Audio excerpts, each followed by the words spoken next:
প্রথম দিনের প্রথম মক টেস্ট তার রেজাল্ট আমাদের চলে এসেছে। ১ ঘন্টার এই পরীক্ষায় ৫০টি প্রশ্ন ছিল এবং ৪৫ জন এখনো পর্যন্ত এই পরীক্ষাটি অ্যাটেন্ড করেছে। টাইম যদিও ওভার হয়ে গেছে। তো ৪৫ জনই অ্যাটেন্ড করতে পেরেছে এবং আমরা দেখতে পাচ্ছি 86% পেয়ে এখানে হাইয়েস্ট স্কোর করেছে শ্রেয়া বৈদ্য। তোমাদের একটুখানি স্কোরটা দেখাতে চাইবো, কে কত স্কোর করেছো তোমরা। এখানে আমরা যেমন দেখতে পাচ্ছি যে ৪৫ জন ক্যান্ডিডেট পরীক্ষা দিয়েছে। 0 থেকে শুরু করেছে। অনেকে যারা 0 থেকে শুরু করেছে তাদের গেস করা হচ্ছে, মনে হচ্ছে তারা পরীক্ষায় ঢুকেই আবার বেরিয়ে গেছে। সো তারা পরীক্ষাটি কমপ্লিট করেনি।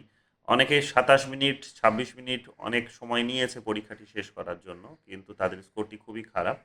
৩০%, ৩০%, ৩৪%, ৪০%, ৪৪, ৪৬, ৪৮, ৫০ অনেকেই আছে এরকমভাবে তারা স্কোর করেছে।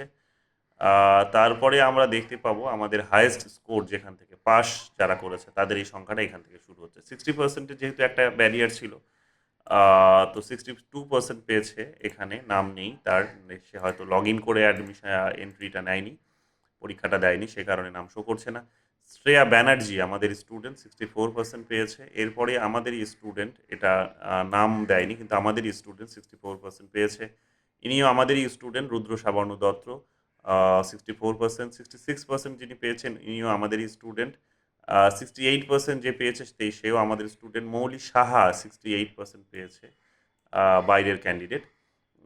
72% পেয়েছে দীপিকা দাস আমার স্টুডেন্ট। এরপরে আমরা দেখতে পাবো যে 72% পেয়েছে আমারই এক স্টুডেন্ট এবং আমারই স্টুডেন্ট এখানে আর একজন 72% পেয়েছে। তারপরে এখানে দেখতে পাবো 74% পেয়েছে সুকন্যা, আহ, আহ, সুখেন বৈদ্য। সুখেন বৈদ্য 74% পেয়েছে, সম্ভবত সুখেন যাদবপুর ইউনিভার্সিটির ছাত্র। দীপিকা নাথ পেয়েছে 78%। তারপরে আমরা দেখতে পাবো যে স্থাপিতা সূত্রধর আমার স্টুডেন্ট 82% পেয়েছে। শ্রেয়া বৈদ্য যে সব থেকে হাইয়েস্ট স্কোর করেছে সে হচ্ছে শ্রেয়া বৈদ্য। শ্রেয়া বৈদ্য আমরা দেখতে পাচ্ছি যে শ্রেয়া বৈদ্য পেয়েছে 86%। 86% পেয়েছে শ্রেয়া, তারপরে 82% পেয়েছে স্থাপিতা। তবে এখানে তোমাদের জানিয়ে রাখি যে আমাদের এই তবে তোমাদের জানিয়ে রাখি যে আমাদের এখানে স্কোর অবশ্যই ছাত্রদের ইনক্রিজ করবে, তার কারণ 3টে কোয়েশ্চেন্সের রং জায়গায় আমি চুজ করেছি আনসার করতে। সো স্বাভাবিকভাবে সেগুলোর অপশানসগুলো চেঞ্জ হলে অবশ্যই সেখানে নম্বর বৃদ্ধি পাবে। যাই হোক, খুব ভালো পরীক্ষা হয়েছে, যারা শুরু থেকেই লেগে আছে তাদের স্কোর খুবই ভালো হয়েছে।